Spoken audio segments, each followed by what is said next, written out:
Come on, do you think you've seen it all?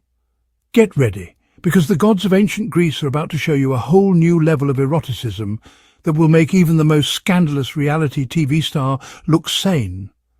Today, we're going to take a thrilling journey through the strangest sex lives of the Greek gods, from hot clay art to the bizarre curse of Myra and the fun worship of Dionysus. And let's not forget Zeus the Conqueror. Get ready, because this is no ordinary mythology lesson. You may be wondering who on Mount Olympus can top the rest. Well, my curious friends, prepare to be amazed as we reveal to you the Greek god with the strangest sexual adventures you've never imagined. But before we begin, let's start with the world of ancient Greece, where sex wasn't just a passing fancy, it was the basis for the creation of the earth, the heavens, and the underworld. You heard that right. Sexual relations between humans and animals were a central part of their beliefs. My goodness, the Greek gods were always coming up with new and amazing ways to reproduce. They controlled their sexual urges. Human intercourse was a normal day on Mount Olympus, so let's talk about pornographic clay figurines. As you can see, the Greek gods didn't shy away from getting busy. Look at the pottery shards, and you'll find many erotic figurines, such as the genitals of people playing house. These erotic figurines symbolize fertility, and the pots themselves are decorated with explicit sex scenes, oral sex, and even masturbation. Do these pots mean that the ancient Greek gods had a more sensual side than us ordinary mortals? Perhaps not, but they clearly had no reservations about their sexual pleasures and were quite happy to show them off. Meeting Myria, the ravishing daughter of the king and queen of the picturesque island of Cyprus, sounds like a fairy tale, doesn't it? Her mother, the queen, boasts that Myria's beauty surpasses even Aphrodite, the goddess of beauty herself. Ah, Aphrodite doesn't welcome rivals. Cursed be her fate. The poor woman lusts after her father.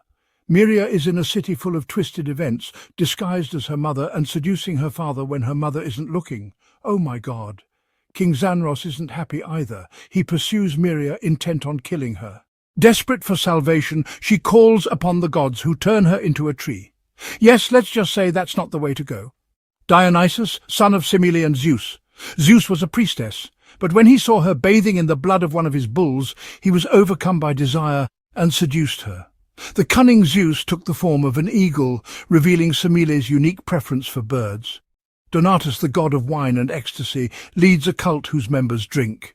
They become bewildered and spiritually insane. Their rituals involve frenzied dancing and chanting Yoe. In a moment of ecstasy, they believe they are merging with Dionysus and gaining divine powers. And here things get dicey. Even Kim Kardashian and Ray J don't compare to these acts. The ultimate goal of the cult is to attain eternal life through union with the god. To achieve this, they engage in sexual relations with wild animals such as bulls, leopards, tigers, and snakes. Ultimately, they tear each other apart. A celebration not to everyone's taste, but to each their own. Hera may be Zeus's primary companion, but she is not his first or last conquest. Before her, a mermaid transformed into a hawk, a fish, and a snake to evade him. But Zeus didn't give up easily. He mimicked her transformation and eventually got what he wanted. A strange surprise, swallowed by Hal, tells us of his relief from Zeus's headache after this adventure, leading us to our encounter with the grieving god. He opened his skull, and Athena, the goddess of wisdom, emerged fully armed, naturally wary of the lustful Zeus. Zeus's love story didn't end there. Themis, the goddess of justice, was his next lover, followed by Eurynome, the ocean nymph, and other wives. Why couldn't he be a god after all? He even married a Titan enemy. Zeus's constant wife Hera entered the fray, but he had to get creative to win her over, transforming into a dishevelled cuckoo. He felt sorry for the bird, not realizing that a perverted old man embraced him. Then Zeus reverted to his true form and seduced her to save face. Hera married him because associating with a shabby cuckoo was strictly forbidden. Their lavish wedding rivaled any Kardashian wedding, but the honeymoon period was short-lived. Zeus's unbridled lust led to a turbulent marriage, with Hera's jealousy and anger growing. What a divine leader! The Queen of Sparta married King Tyndareus. This meant she was forbidden, but when did that stop? Zeus had always been lustful, especially since Latera's beauty was irresistible. Even the king of the gods had to get creative sometimes. So Zeus devised a plan to seduce her. He later transformed into a swan and pretended to be pursued by an eagle. Who could resist a beautiful swan in distress disguised as a swan? Zeus would later recite verses of poetry before finally forcing himself on her. Now things got even weirder because Zeus was a swan during their encounter. Laterra didn't give birth like any ordinary mother. Instead, she laid 2 eggs, which only complicated matters further.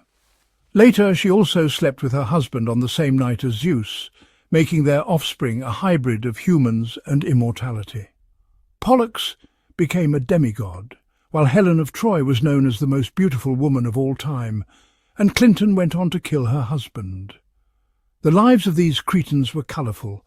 Zeus's outrageous adventures. He didn't just love women, he admired men as well, and he loved Ganymede, the most handsome man ever, even Tom Cruise, unfortunately. The gods couldn't resist his allure. Zeus didn't want to miss the opportunity. He transformed into an eagle to seduce a young Trojan prince. In a majestic swoop, he snatched Ganymede and took him to Mount Olympus, where, as expected, he became the lover and cupbearer of the gods. Zeus's wife, Hera, wasn't too pleased with this young and attractive Mediterranean version. King Croesus of Argive imprisoned his daughter Danae in a bronze prison to prevent her from having children, warning her that her offspring would kill him. But for Zeus, Danae was more of a problem than a hindrance. His lust knew no bounds, and he always got what he wanted because he couldn't slip through the bronze bars.